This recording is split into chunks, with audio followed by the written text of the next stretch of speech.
Pinatay habang natutulog si two-time SEA Games gold medalist Mervin Guarte.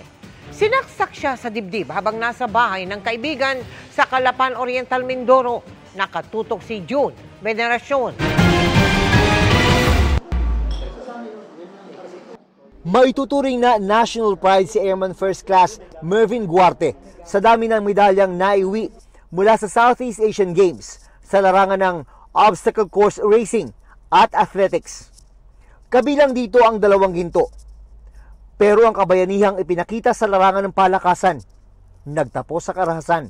Nasawi ang 33 taong gulang na atleta kaninang umaga matapos saksakin sa dibdib sa Calapan City, Oriental, Mindoro. Nadala pa siya sa ospital at nakausap pa ng investigador bago binawian ng buhay. Nung pinuntahan po ng investigador, yung hindi raw po niya nakilala kung sino yung sumaksak sa kanya dahil tulog po siya nung sinaksak. Base sa investigasyon ng PNP, nakipag-inuman si Guarte sa bahay ng kaibigang konsihal. Bandang 3:00 ng madaling araw nang matulog na ito sa sala ng kaibigan.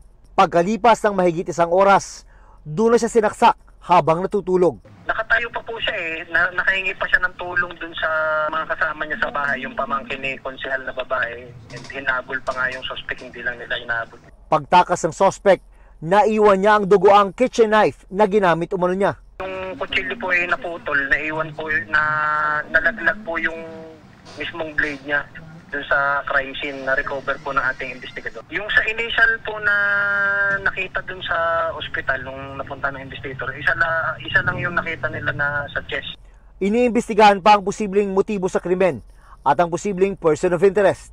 Tinitingnan po namin ang gulo doon, yung po mga yung baka nagkaroon sila ng hindi pagkakaunawaan during the drinking session. So yung POI nga po na tinitingnan natin po, yung kainuman niya na taga-roon din po dun sa area. Pinagluluksa ng Philippine sports community ang pagkamatay ng SEA Games gold medalist at nagpaabot ng pakikiramay ang Philippine Sports Commission at ang Pilipinas Obstacle Sports Federation. Kinundi na nila ang pagpatay at humiling na mabigyan ng agarang hustisya ang mga naiwan ni Guarte. Para sa GMA Integrated News, June Veneracion, nakatutok 24 oras.